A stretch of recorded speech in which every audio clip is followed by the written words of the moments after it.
chers lecteurs et chers consommateurs. Aidez-nous et le réseau Plus que Pro à protéger, défendre les droits et les intérêts qui sont les vôtres et ceux de nos chers consommateurs de France. Et combattre le cancer que constitue ces pseudo-youtubeurs de l'intox et la désinformation. Parce que nous on ne triche pas de calomnie, on dit la vérité. Vous avez l'opportunité de vous abonner à la seule chaîne YouTube qui vaille. À vous de jouer. Merci de nous avoir donné votre confiance. Des Autotransact Talange, réseau Plus que Pro pour la défense du consommateur, toujours dans le cadre de notre principe de transparence, tout dire qui on est, qu'est-ce qu'on fait au quotidien pour restaurer le climat de confiance avec les gens, avec les consommateurs et surtout avec nos clients. Encore qu'avec nos clients, on n'a pas besoin de le restaurer, vu qu'ils sont en totale confiance, on est bien d'accord. Donc sur cette Volvo, qui commence à dater, un petit peu plus de 200 000 km, on va donc lancer l'entretien constructeur. Donc ça veut dire quoi? C'est l'entretien périodique selon les normes et les préconisations, qui sont évidemment respectées du constructeur de la marque. Voilà. Donc on peut aisément reconnaître dans un premier temps le moteur Peugeot PSA, le fameux 2 litres 136 chevaux, avec le volomoteur double amorti, avec l'emplacement du filtre à carburant ici.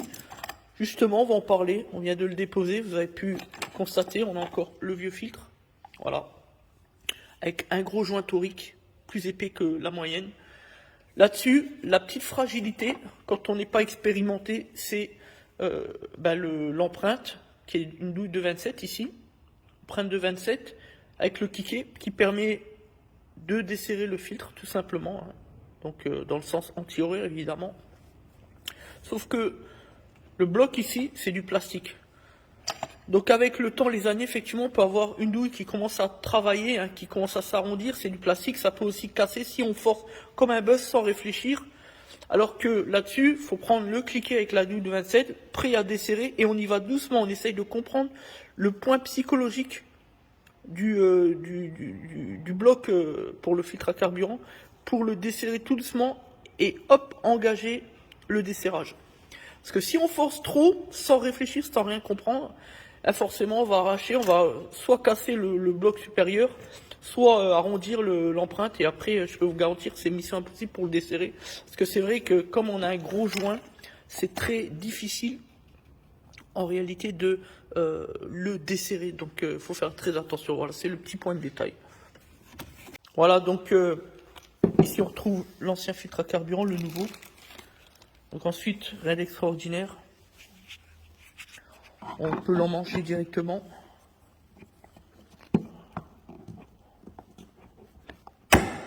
Voilà. Une fois qu'il est bien emmanché, ici vous avez le joint qui est assez épais. Voilà. Tant mieux pour l'étanchéité, c'est toujours mieux. Donc là ici vous avez le nouveau kit. Ensuite, on a reposé le joint comme vous pouvez le constater. Voilà, donc on fait bien attention à bien nettoyer le joint, on ne sait jamais, les petites poussières, pour pouvoir ensuite donc reposer le filtre tout simplement à l'intérieur. Voilà. Alors le petit défaut des Mazda, des Opel, des Mazda, des Volvo, des Ford, pardon, pas Opel, Ford, Mazda et Volvo, qui équipent aussi dans leur véhicule le moteur 2 litres 136 PSA. Eh bien, en dehors des véhicules Peugeot Citroën, effectivement, on n'a pas de pompe d'amorçage. On n'a pas de pompe d'amorçage au niveau du circuit ici, circuit de retour. Du coup, c'est un petit peu plus compliqué à la mise en route, c'est un peu plus chiant. Donc c'est sur ce point qu'il faut faire attention. Voilà. Alors autre point. Donc maintenant, quand on resserre, on voit bien la difficulté.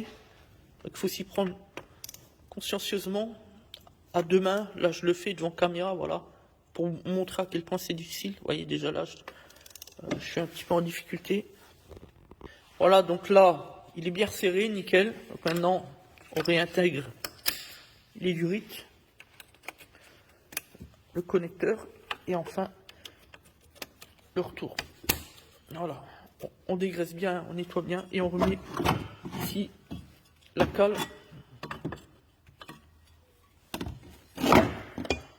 Voilà, la cale de maintien. Encore que ça sert pas à grand chose, mais enfin bon,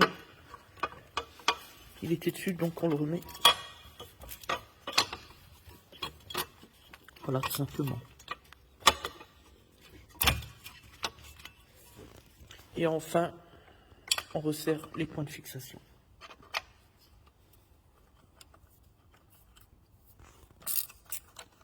Voilà, donc là c'est terminé. On va juste dégraisser un coup.